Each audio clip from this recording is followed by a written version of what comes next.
الملك القدوس السلام المؤمن المهيمن العزيز الجبار المتكبر سبحان الله.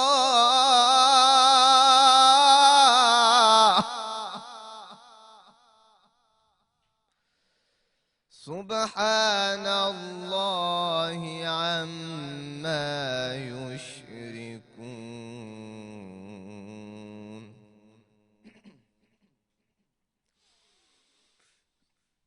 هو الله الخالق البارئ المصور له الأسماء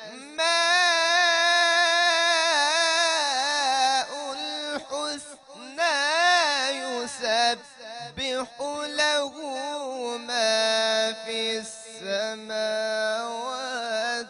والأرض وهو العزيز الحكيم.